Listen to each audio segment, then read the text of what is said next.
Assalamualaikum warahmatullahi wabarakatuh. Terima kasih atas waktu yang diberikan oleh Bapak dosen dan teman-teman. Di sini kami dari kelompok 6 ingin mempresentasikan hasil kerja diskusi kelompok kami bersama saya, Rana Nurul Wulandari, dan rekan-rekan saya, yaitu ada Rohmatul Watoni, Nyayu Indriani, Rehanun, Putri Amini. Selanjutnya, yang pertama yaitu ada tujuan kemampuan yang dipelajari. Yang pertama yaitu mendefinisikan pasar konsumen dan membangun model sederhana dari perilaku pembelian konsumen. Yang kedua yaitu menyebutkan 5 faktor utama yang mempengaruhi perilaku pembelian konsumen. Yang ketiga yaitu menyebutkan dan mendefinisikan tipe perilaku keputusan pembelian utama dan tahap-tahap dalam proses keputusan pembeli. Yang keempat yaitu menggambarkan proses adopsi dan difusi produk. Selanjutnya yaitu kajian konsep pertama.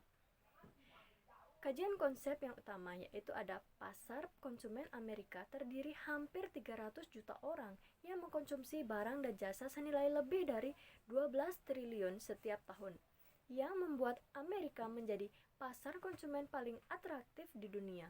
Kajian konsep yang kedua, yang pertama yaitu pasar konsumen di dunia terdiri dari 6,5 miliar orang lebih. Yang kedua yaitu konsumen di seluruh dunia mempunyai usia, pendapatan, tingkat pendidikan, dan selera yang bervariasi. Yang ketiga yaitu memahami bagaimana perbedaan ini mempengaruhi perilaku penilaian konsumen. Adalah salah satu tantangan terbesar yang dihadapi pemasar. Selanjutnya yaitu pasar konsumen. Pasar konsumen terdiri dari semua individu dan rumah tangga yang membeli, mendapat ataupun mendapatkan barang dan jasa untuk konsumsi pribadi.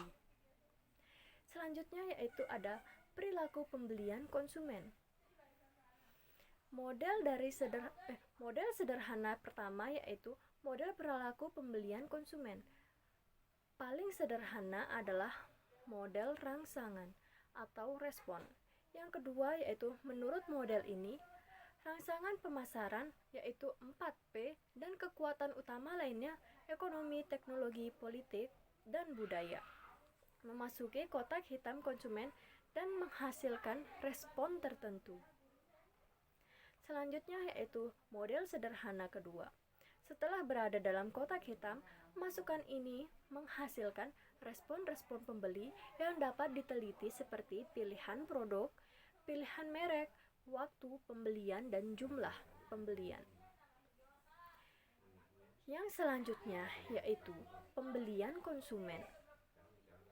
Faktor-faktor utama yang pertama yaitu perilaku pembelian konsumen dipengaruhi oleh 4 kelompok utama. Yang pertama yaitu ada karakteristik pembeli, yang dimana dalam karakteristik pembeli yaitu ada budaya, sosial budaya, pribadi, dan juga psikologi. Yang kedua yaitu masing-masing faktor ini memberikan perspektif yang berbeda tentang pemahaman cara kerja kotak hitam pembelian.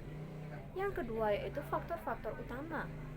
Kedua, meskipun banyak dari faktor-faktor ini yang tidak dapat dipengaruhi oleh pemasar, faktor-faktor ini berguna dalam mengenali pembeli yang berminat dan membentuk produk dan tampilan untuk melayani kebutuhan konsumen yang lebih baik. Selanjutnya akan dilanjutkan oleh rekan saya yaitu Putri Amini. Kepada Putri Amini dipersilahkan. Perkenalkan, nama saya Putri Amini. Di sini saya akan melanjutkan apa yang sudah disampaikan oleh teman saya sebelumnya yaitu Raden Roro Wulandari.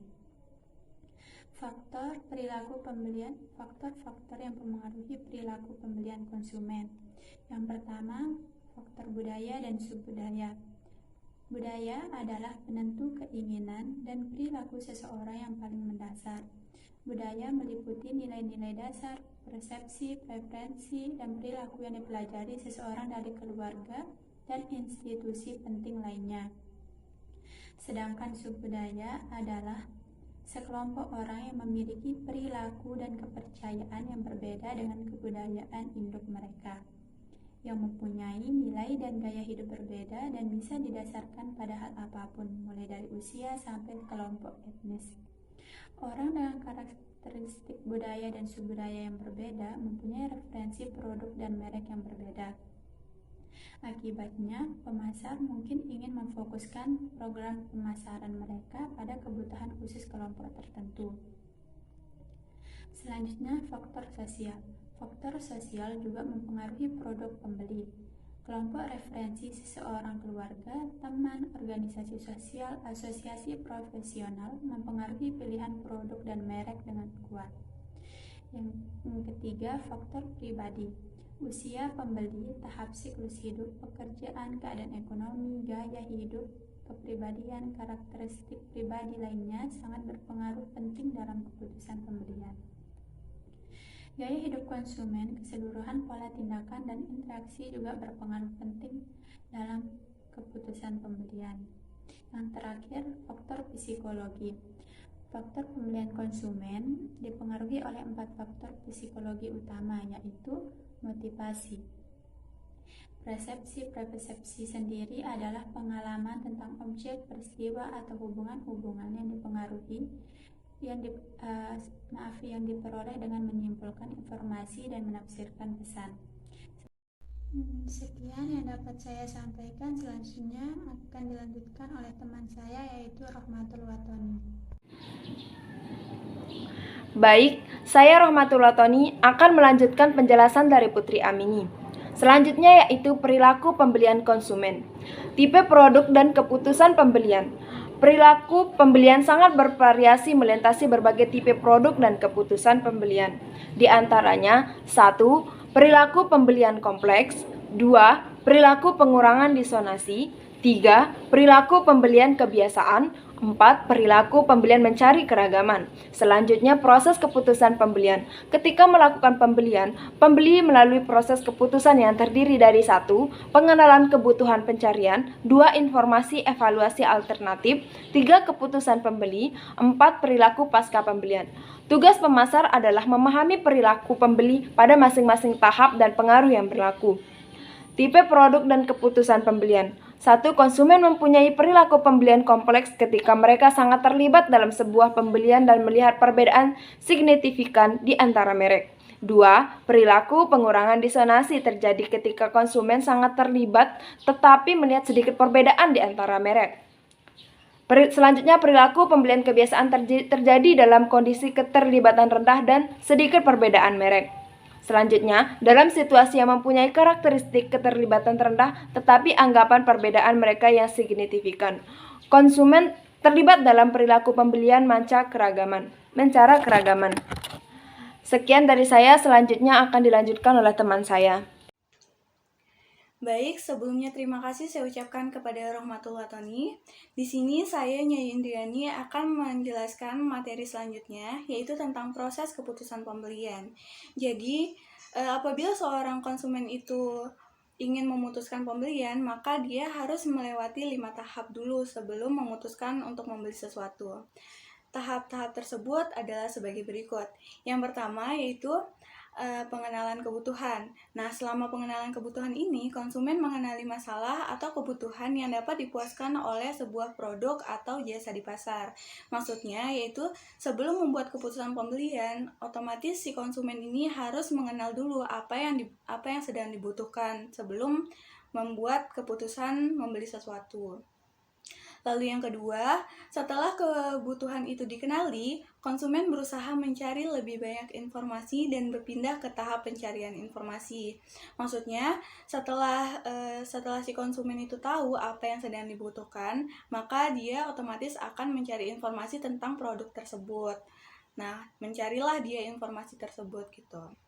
Lalu yang ketiga, dengan informasi di tangan, konsumen melanjutkan usaha evaluasinya ke evaluasi alternatif, di mana selama tahap ini, informasi itu digunakan untuk mengevaluasi merek dan sekelompok pilihan.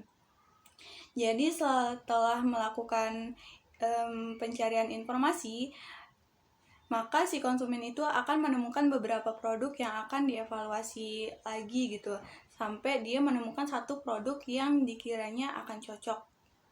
Lalu yang keempat, kemudian konsumen membuat keputusan pembelian dan benar-benar membeli produk.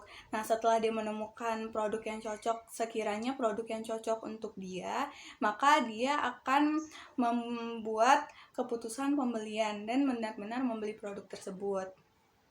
Lalu yang terakhir, proses keputusan pembelian. Perilaku pasca pembelian, konsumen mengambil tindakan berdasarkan kepuasan atau ketidakpuasan. Jadi setelah dia membeli suatu produk tersebut, dia akan menentukan apakah dia puas dengan produk yang sekiranya dianggap cocok tadi, ataupun ketidakpuasan, ataupun dia merasa tidak puas begitu. Lalu pembahasan selanjutnya yaitu tentang perilaku pembelian konsumen. Nah, dalam perilaku pembelian konsumen ini ada namanya proses adopsi produk, di mana proses adopsi ini akan melewati 5 tahap juga, yaitu yang pertama ada kesadaran, yang kedua ada minat, yang ketiga ada evaluasi, yang keempat ada mencoba, dan yang terakhir ada adopsi. Yang pertama yaitu kesadaran. Pada mulanya, konsumen harus menyadari produk baru. Apabila si konsumen itu nggak tahu adanya produk baru, maka dia nggak akan berminat untuk membeli atau mengadopsi suatu produk kan. Jadi dia harus sadar dulu akan adanya produk baru. Lalu yang kedua ada minat. Kesadaran menumbuhkan minat dan konsumen mencari informasi tentang produk baru. Nah, setelah si konsumen itu tahu adanya produk baru, maka dia akan berminat untuk membeli atau mencoba suatu produk tersebut kan. Otomatis apabila dia berminat, maka dia akan mencari informasi tentang produk tersebut gitu. Lalu yang ketiga ada evaluasi. Setelah informasi itu dikumpulkan, konsumen memasuki tahap evaluasi dan mempertimbangkan untuk membeli produk baru. Nah, setelah dia mengetahui, yang pertama dia mengetahui adanya produk baru, yang kedua dia berminat, lalu dia mencari informasi. Nah, setelah informasi itu dikumpulkan, apabila dia memasuki tahap evaluasi dan mempertimbangkan untuk membeli produk baru. Maksudnya, setelah dia mengumpulkan informasi, ini tahap menyesuaikan apakah dia akan membeli produk itu atau tidak. Jadi tahap evaluasi ini maksudnya tahap pertimbangan begitu. Yang keempat yaitu mencoba. Berikutnya, dalam tahap mencoba, konsumen mencoba produk dalam skala kecil untuk meningkatkan estimasinya terhadap nilai produk. Jadi pada tahap ini, si konsumen akan mencoba produk tersebut. Mungkin dia kayak misalnya kita beli lipstick. Nah, lipstick itu kan kita swatch dulu kan. Kalau kita mau menyesuaikan kecocokannya di bibir kita, bisa kita di tangan atau di bibir langsung gitu. Kalau kita swatch itu kan dalam banyaknya sedikit gitu, cuma 1 kali goresan doang gitu. Itu maksudnya tahap mencoba yang keempat ini gitu. Lalu yang terakhir ada adopsi. Jika konsumen puas dengan produk, ia memasuki tahap adopsi, yaitu memutuskan untuk menggunakan produk baru dengan skala yang lebih besar dan teratur. Pada tahap yang ini, si konsumen akan menentukan tahap adopsi atau pembelian produk. Apabila sekiranya produk tersebut cocok, maka dia akan merestock terus produk tersebut sampai kapanpun gitu kan maksudnya.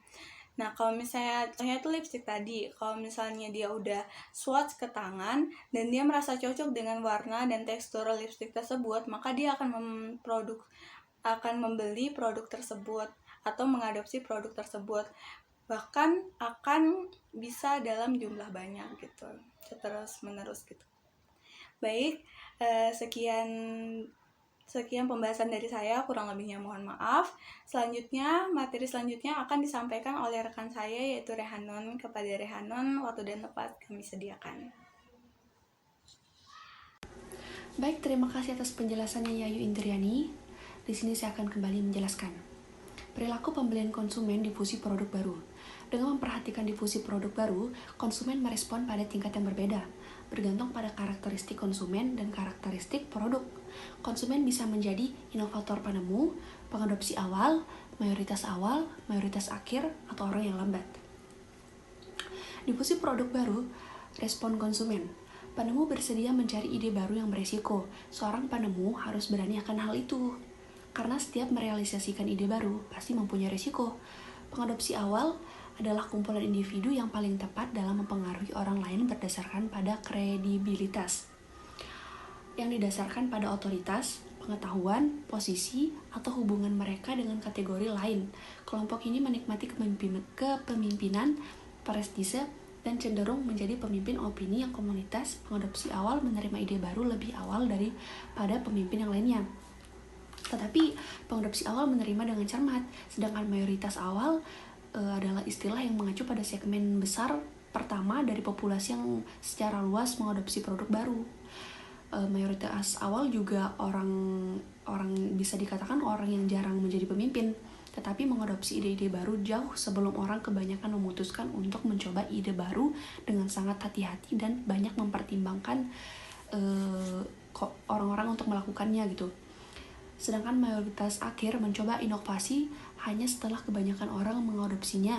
Artinya mayoritas ini baru bersedia menerima suatu inovasi apabila menurut penilaian semua orang sekelilingnya sudah menerima gitu. Sedangkan orang yang lambat hanya mengadopsi sebuah inovasi setelah inovasi itu menjadi bagian dari tradisi itu sendiri. Difusi produk baru, respon produsen. Produsen mencoba membawa produk agar diperhatikan oleh pengadopsi awal yang potensialnya terutama mereka yang menjadi pemimpin opini. Baik, demikian presentasi dari kami. Kurang lebihnya kami mohon maaf. Assalamualaikum warahmatullahi wabarakatuh.